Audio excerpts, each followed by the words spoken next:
And now, joining me all the way from Washington with the emergence of Donald Trump is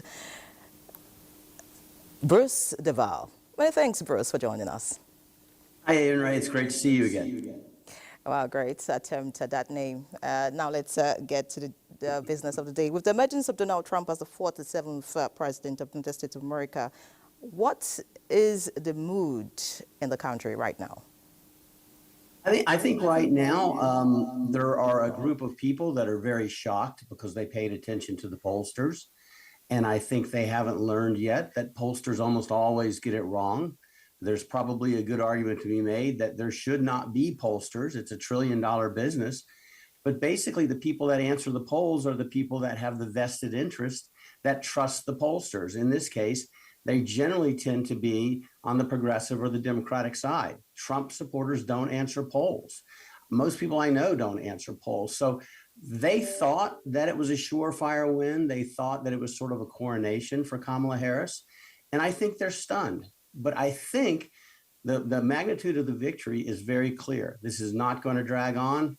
Trump's going to get back in and start working. And I think that bodes well for Nigeria. And I really appreciated seeing and that you read President Tinubu's felicitations, because that's what we need to see. I think President Tinubu understands the international stage, understands prosperity. And I see a golden era of U.S.-Nigerian cooperation coming in. I really do. But be specific now. What does this mean for the African community and, of course, Nigeria in particular? I think one of the primary things you can count on for President Trump is President Trump sees China as a worldwide threat to democracy and freedom, no matter where it is. And certainly it's a threat to the United States. It's also a threat to all of West Africa. I think that we will see President Trump reach out to the West African states, most notably Nigeria, and forge a closer friendship. I think the days of ignoring Nigeria and ignoring West Africa and ignoring the entire continent of Africa are over. I think President Trump understands the real political issues that must include Africa if we're going to talk about world peace and world prosperity. I really, truly believe that. I don't think the Democrats have shown any willingness to do anything for Africa but dictate social issues and withhold money.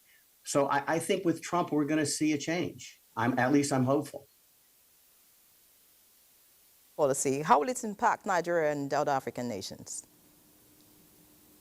We'll see is a willingness to partner with Nigeria and the Nigerian prosperity. And the greatest asset is not oil. It's the mental and intellectual horsepower of the Nigerian people, the great, vast, untapped reserves of incredibly brilliant people that are ready to assume the leadership in Africa of a technological revolution, of a financial revolution. And I'm hopeful the Trump administration will see that as a groundswell, one, for American prosperity, two, for prosperity for the African diaspora, for Africans, Nigerians in the United States, and three, primarily for Nigeria itself. I think we're going to see closer bonds being formed between Nigeria and the United States that are serious and sustainable. And I think the policies of prosperity are going to reach out across the Atlantic to Nigeria, because it's only going to make America richer if Nigeria is richer. All right, great. Before I let you go, Bruce, what are Democrats saying at the moment?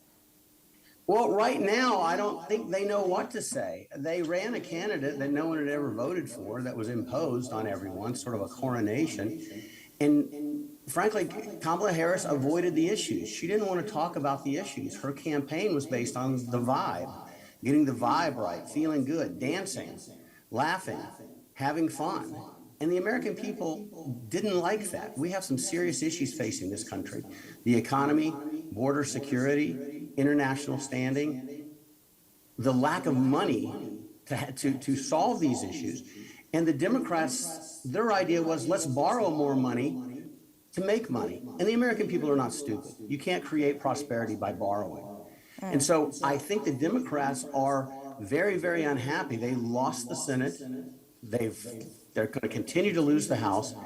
I don't know how long that's going to happen, because historically in the history of the United States, what's called the midterm elections will come, and the Democrats will probably gain some seats back.